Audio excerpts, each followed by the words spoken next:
En el episodio anterior vimos el maravilloso futuro que nos tienen preparado los de arriba, sobre todo a las nuevas generaciones, y su eficaz estrategia de marketing para vendérnoslo bajo los auspicios de una extinción inminente, el fin del planeta. Por supuesto, tú tienes la culpa y nuestra querida vaca también. Vamos a imaginarnos por un momento que vivimos en otro planeta, un mundo donde instituciones y corporaciones millonarias con enormes intereses económicos y estrechos lazos con oligarcas no financian a los medios de comunicación con el fin de manipular y seleccionar la información que llega al público, ya sea en cuanto a la salud pública, a conflictos, a la pandemia y, cómo no, a la crisis climática. Los medios siempre nos dicen que todos los científicos están de acuerdo, y el veredicto final de todos estos científicos es el que nos muestran las cabezas parlantes de los medios cada día, cada minuto, cada segundo, como un arma con munición ilimitada, sin piedad y sin descanso. Pero como bien dice la pancarta de este manifestante, claro que todos los científicos están de acuerdo cuando se censuran las voces de aquellos que no lo están.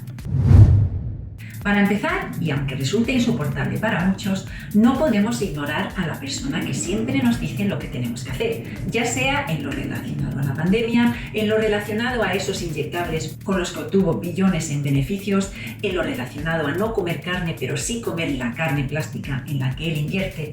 Una persona que ha escrito libros dando consejos y prediciendo la próxima pandemia. Hablo, por supuesto, de Bill Gates, que, como es de esperar, al igual que los de su calaña elitista, también tiene millones invertidos en energías renovables. Qué casualidad que las continuas crisis que aterrorizan a la población mundial acaban siendo rentables solo a un pequeño grupo de billonarios. ¿Verdad, Gates? Santa Greta de la crisis climática, una de las jóvenes más privilegiadas del mundo, inundando las cabezas más maleables con histeria climática, hace poco eliminó un tuit que escribió en junio del 2018 y que decía: un importante científico nos advierte que el cambio climático acabará con toda la humanidad a menos que dejemos de usar combustibles fósiles en los próximos 5 años. 5 años han pasado y aquí estamos aún.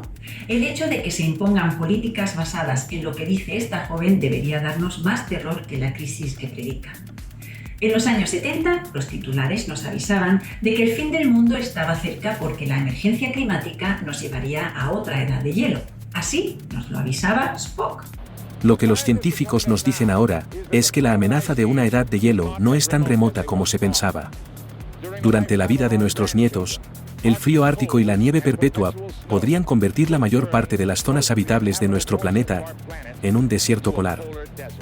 En el 2009, el ex vicepresidente norteamericano Al Gore nos decía lo siguiente: todo el casquete polar norte durante algunos de los meses de verano podría estar completamente libre de hielo en los próximos 5 a 7 años.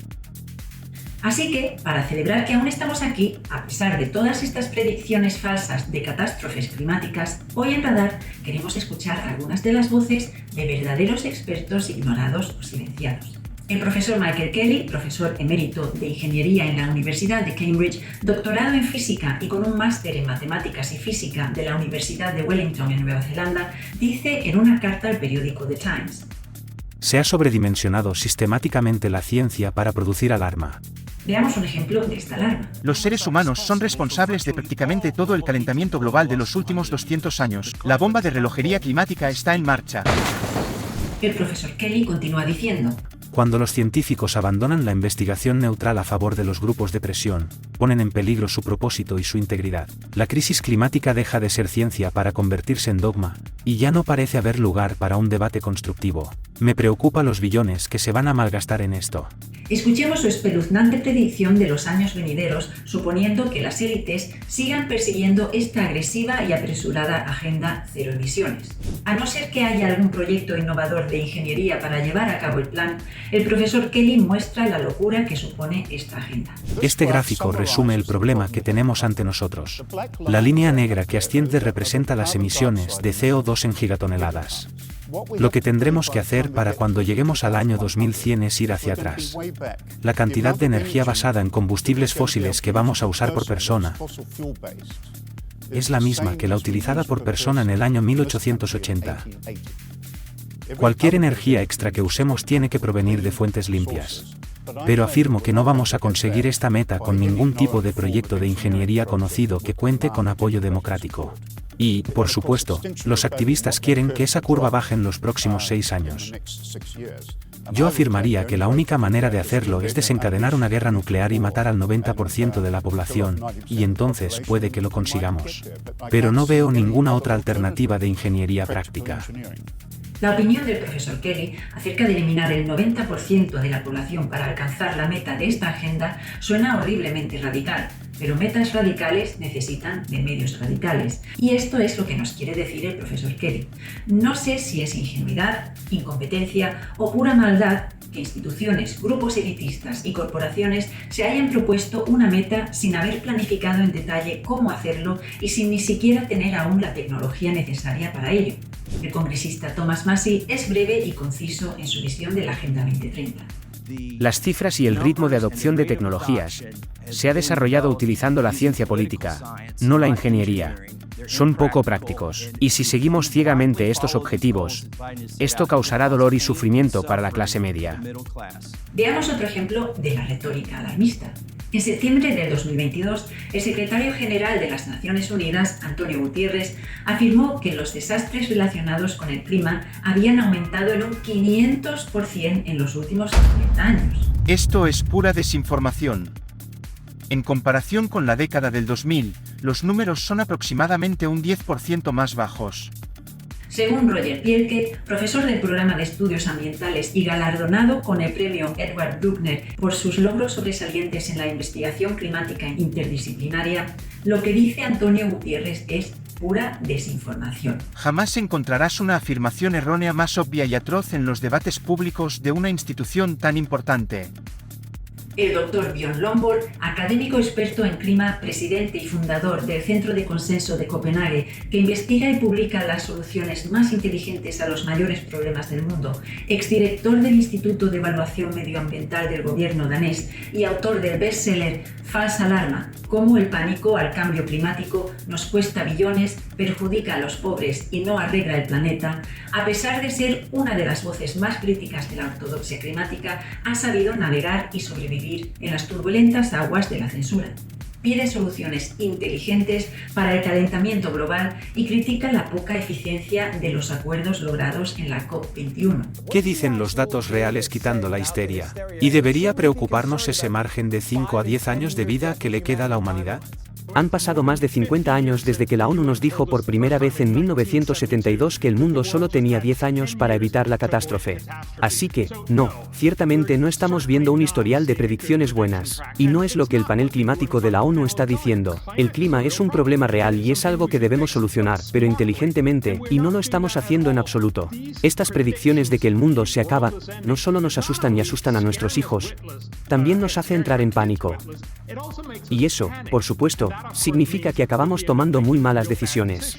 Hace un par de días decían que nos quedan 1028 días hasta el apocalipsis. Si eres un adolescente y miras cómo los medios de comunicación presentan el calentamiento global, es un problema.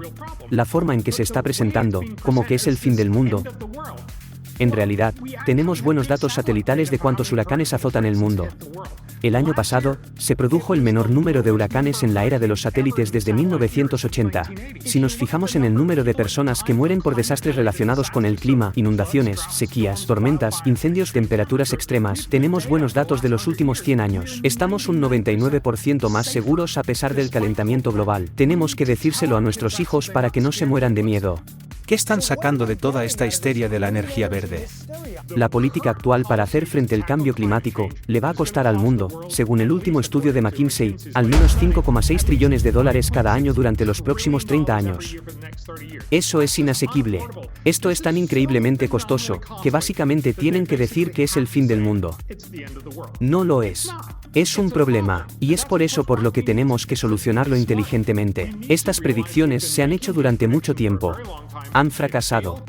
Hay una chica con un cartel que dice, tú morirás de vejez, pero yo moriré del cambio climático. Es un gran cartel. Y es por eso que tantos lo tienen. Pero la verdad es, no morirás. Morirás mucho, mucho más tarde. Vivirás mucho más tiempo, y tendrás una vida mucho mejor. Ahora, debido al calentamiento global, deberíamos intentar hacer algo al respecto. Pero debemos asegurarnos de que no acabemos empeorando tu vida. ¿Qué es lo que se tiende a hacer con algunas de estas políticas? Y también debemos recordar los 7 u 8 mil millones, que son la gran mayoría de la humanidad, que no forman parte de esta conversación entre gente rica, que solo quieren salir de la pobreza, evitar que sus hijos mueran de enfermedades infecciosas fácilmente curables, etc. Ellos también deberían tener la oportunidad de vivir una vida plena. Y estamos tratando de decirles, lo siento mucho, pero nosotros nos hicimos ricos con los combustibles fósiles, vosotros no podéis. Ese no es el camino correcto. Debemos solucionar el cambio climático, pero de forma inteligente. Para terminar, quiero citar unas líneas del equivalente británico a Félix Rodríguez de la Fuente, el recientemente fallecido Dr. David Bellamy, que inspiró a miles de jóvenes a cuidar del planeta, condecorado con el título de oficial de la excelentísima Orden del Imperio Británico, prolífico locutor, escritor, defensor del medio ambiente y respetada autoridad en botánica y el mundo natural, y quien por dar a conocer sus opiniones contrarias a la establecida narrativa elitista acerca del cambio climático, fue ridiculizado y desterrado de la siempre propagandística cadena BBC. Soy científico y tengo que seguir las directrices de la ciencia, pero cuando veo que se está ocultando la verdad, tengo que expresar mis opiniones. El calentamiento global forma parte del ciclo natural y no hay nada que podamos hacer para detenerlo. El mundo se enfrenta ahora a gastar una enorme cantidad de dinero de impuestos para intentar solucionar un problema que en realidad no existe. No cabe duda de que sin calentamiento el planeta seguiría en la edad de hielo. Y aunque su visión difiere completamente de la ortodoxia climática, ¿es esto motivo para desmerecerle y cerrarle las puertas? La fuerte censura de voces disidentes la hemos visto durante la pandemia, la vemos con la guerra en Ucrania y la vemos con esta supuesta crisis climática. Resumiendo, la meta cero emisiones hará sin duda que los pobres sean aún más pobres. Los países que han avanzado lo han hecho gracias a los combustibles fósiles y ahora quieren quitarles esa oportunidad a los que están aún intentando salir de la pobreza. Es bien sabido que las naciones más pobres dependen de fuentes de energía con alto contenido en carbono y seguirán haciéndolo mientras no puedan permitirse fuentes de energía más limpias. Sin una energía asequible no tienen ninguna posibilidad de mejorar sus vidas. Me parece despreciable quitar a grandes partes del mundo la oportunidad de desarrollarse y mejorar la vida de sus ciudadanos, mientras los países ricos ya han disfrutado de ese desarrollo y quieren revertir a todos al siglo XIX. Como decía el profesor Fenton en el vídeo anterior, seremos una población con más frío y con más hambre. Si todo esto no es suficiente para ponernos en alerta, lo que trataremos en el próximo episodio será aún más inquietante. Hasta entonces, os recomendamos evitar ser fusilados por la propaganda climática de los medios.